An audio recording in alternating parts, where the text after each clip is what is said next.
हाँ जी, राम राम और खमागड़ी selection class से रायखेड़ा में आपका स्वागत है। पिछली क्लास हमने क्राफ्ट चूड़ा के बारे में पढ़ा। क्राफ्ट चूड़ा ने प्रत्याहारों को मतलब पराजित करके मंडोर पर अधिकार कर लिया।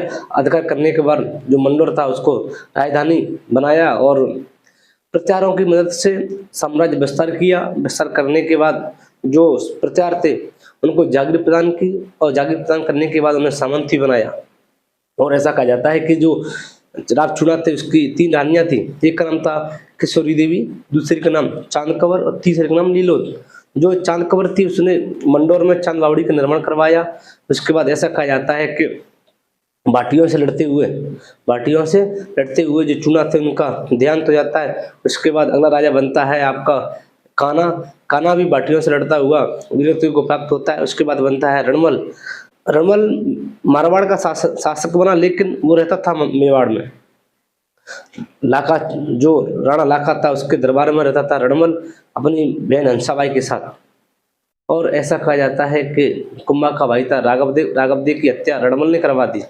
इसलिए कुंभा ने दासी भरमली के सहयोग से रणमल को जहर दिलवा दिया गया। जहर दिलवाने के बाद उसकी हत्या हो जाती है। और ऐसा कहा जाता है कि उस दिन जो मेवाड़ के सभी जो राजा थे वो उसको मारना चाहते थे, सभी राठौड़ों को, लेकिन एक जोधा था वो भाग जाता है और काहोनी गांव में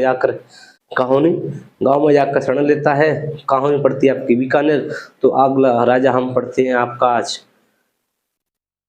रावजोधा। चौथा राजा है हमारा रावजोधा। रावजोधा रावजोधा का शासनकाल है 1438 से लेकर 1489 तक। 1438 से लेकर 1489। पिता का नाम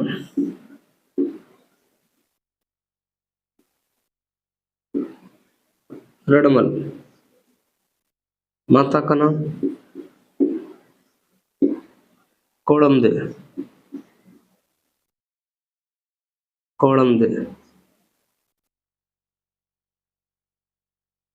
राज्य निर्वासित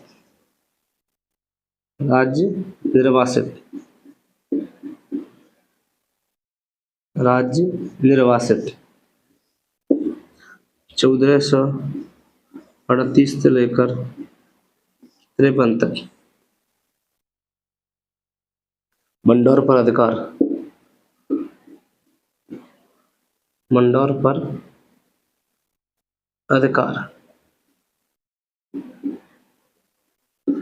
1453 में।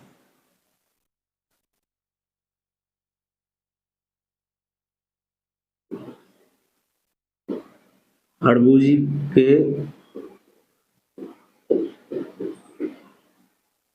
आशीर्वाद से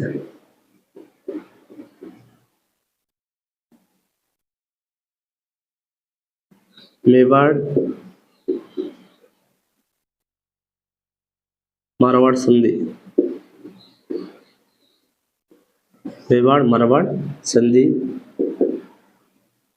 जिसे कहते हैं हम आवल बावल की संधि। आवल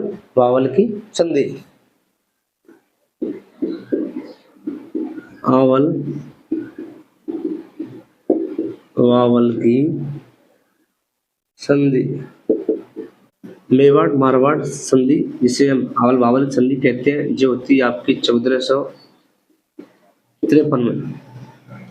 इस संधि में कहा जाता है कि जो हरा भरा जो सोजत की जो सीमा है जो हरी भरी है वहां तक तो मेवाड़ रहेगा, और जो मतलब अमूल और जो खिजड़ी के वृक्ष मिलते हैं आगे रेगिस्तान में वो आपका मारवाड़ रहेगा। और इस संधि के तहत कहा गया कि जो मंडोर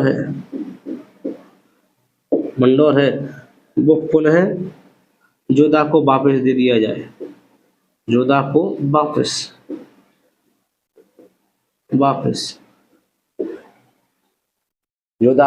वापस दे दिया जाए। और हड़बूजी को जोधा ने गाड़ी और फलौदी की जागीर, फलौदी की जागीर। एक गाड़ी दी, बैलगाड़ी, और फलौदी की जागीर दी। और हड़बू जी ने अब जोधा को, हड़बू जी ने जोधा को दिया एक तो तलवार व छत्र। हड़बू जी ने आशीर्वाद के तौर पर जोधा को एक तो तलवार दी, एक दिया छत्र।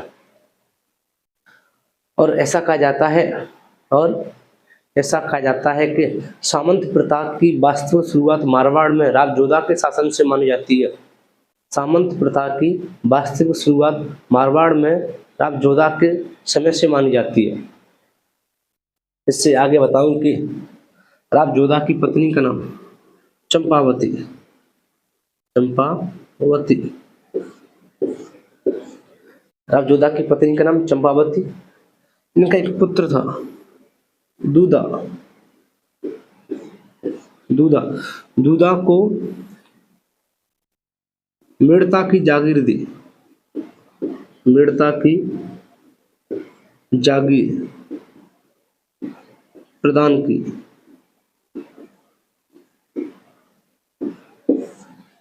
इसलिए जो दूधा के वंशज थे,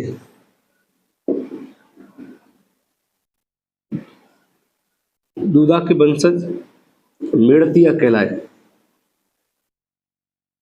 मेड़तिया, मेड़तिया कहलाए। और ऐसा कहा जाता है, और ऐसा कहा जाता है कि जो दूधा है, जो दूधा है वो मीराबाई के दादाजी है। दूधा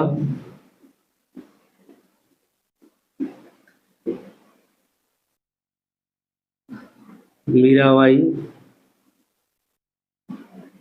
के दादा, मीराबाई के दादा। ऐसा कहा जाता है कि जो मारवाड़ के राठौड़ थे, उन्होंने निम्न 9 जगहों पर शासन किया, जिन्हें हम 9 कुंटी मारवाड़ कहते हैं, 9 कुंटी मारवाड़ कहते हैं। और ऐसा कहा जाता है कि 1489 में, 1489 में जोधा, जोधा अपने पुत्र